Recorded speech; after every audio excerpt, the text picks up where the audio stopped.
MA उत्तरार्ध के प्रिय बच्चों, कोरोना महामारी के कारण से आपकी जो नियमित कक्षाएं लग रही थीं, उन्हें स्थगित करके और महाविद्यालयों को बंद कर दिया गया है। इस कारण से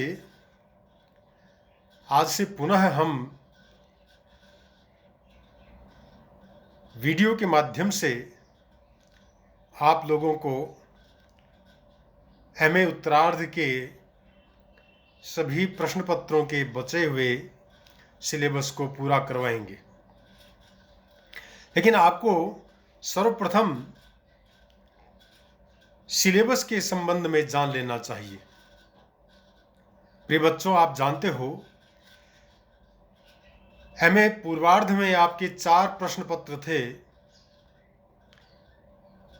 लेकिन एमए उत्तरार्ध में 5 प्रश्न पत्र होते हैं। सामान्यतः इस परीक्षा में सभी प्रश्न पत्र 3 घंटों की अवधि के होते हैं और प्रत्येक प्रश्न पत्र 100 अंक का होता है। हो सकता है इस बार कोरोना महामारी के कारण से आपका प्रश्न पत्र 3 घंटे की जगह 2 घंटे का कर दिया जाए, किंतु यह विश्वविद्यालय के अधीन है, उसका निर्णय है। प्रिय बच्चों, एमए फाइनल में कुल 5 प्रश्न पत्र होंगे। उनमें से 5वां, जो कि आपकी दृष्टि से प्रथम प्रश्न पत्र होगा, उसको हम पंचम प्रश्न पत्र इसलिए कहते हैं क्योंकि एमए पूर्वार्ध में 4 प्रश्न पत्र हो चुके हैं और एमए उत्तरार्ध के अंदर जो प्रथम प्रश्न पत्र है उसी को ही इसी कारण से पंचम प्रश्न पत्र के नाम से जाना जाता है। तो एमए उत्तरार्ध में पंचम प्रश्न पत्र एवं छठा प्रश्न पत्र, ये 2 प्रश्न पत्र सभी वर्गों के लिए अनिवार्य होंगे। शेष 3 प्रश्न पत्र यानी सप्तम, अष्टम और नवम, ये जो 3 वर्ग हैं, उनमें से उनके ए, आ, ई अथवा ई में से किसी एक ही वर्ग को चुनना होगा। चूंकि आप नियमित छात्र हैं, लोहिया महाविद्यालय के छात्र हैं, इसलिए आपके जो निर्धारित प्रश्न पत्र हैं, मैं आपको बता देता हूं। पंचम प्रश्न पत्र है निबंध, व्याकरण एवं अनुवाद का। जैसा कि मैंने पूर्व में बता दिया, ये अनिवार्य प्रश्न पत्र है। और छठा प्रश्न पत्र है शास्त्रीय साहित्य एवं काव्य। आपके आधुनिक साहित्य या वृत्त अध्ययन ये अभी लागू नहीं है, केवल साहित्य शास्त्र एवं काव्य ही आपको लेना है लोहिया महाविद्यालय के छात्रों को। वर्ग ए में जो साहित्य ग्रुप है, उसमें सप्तम प्रश्न पत्र जिसका नाम है संस्कृत काव्य शास्त्र।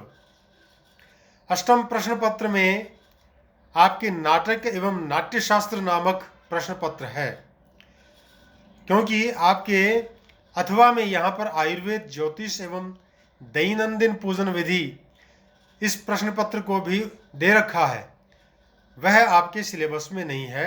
लोहिया महाविद्यालय के अनुसार नाटक एवं नाट्य शास्त्र ही आपको लेना है, उसी की पुस्तकें आपको पढ़नी है।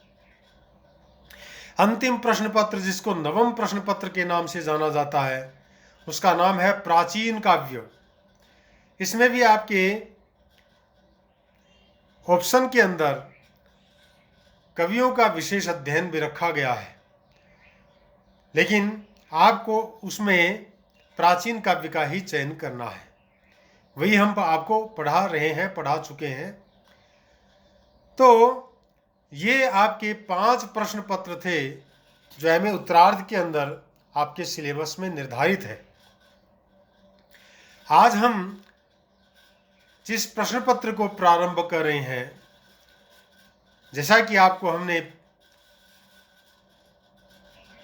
आपकी कक्षाओं में निबंध, अनुवाद और वाक्यों में अशुद्धि संशोधन के कार्य करा दिए हैं। आज हम प्रथम प्रश्न पत्र अर्थात पंचम प्रश्न पत्र में जो लघु सिद्धांत कौमुदी का हिस्सा है, जिसमें आपके कृत्य, पूर्व कृदंत और तद्धित प्रकरण में अपत्याधिकार, शैषिक, ठगधिकार, भवनार्थक एवं मत्वर्थी प्रकरण को रखा गया है।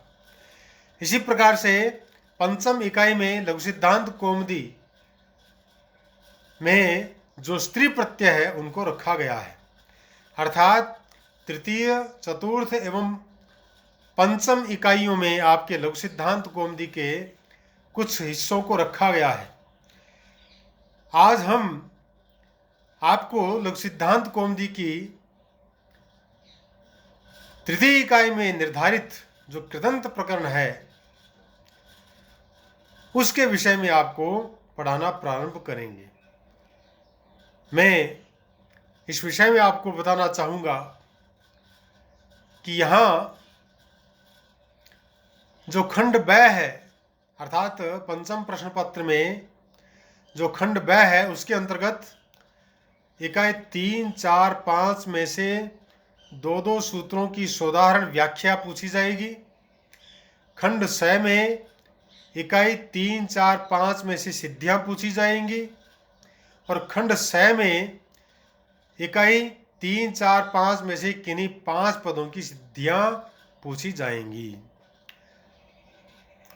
चूंकि सूत्रों को समझे बिना आपको कोई भी सिद्धि आ नहीं सकती, इसलिए हम आज से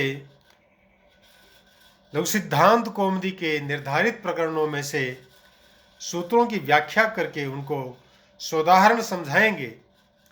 अस्तु, आज हम इस विषय में, आपका जो सिलेबस है इसके विषय में जो महत्वपूर्ण बातें थीं उनको बता दिया है।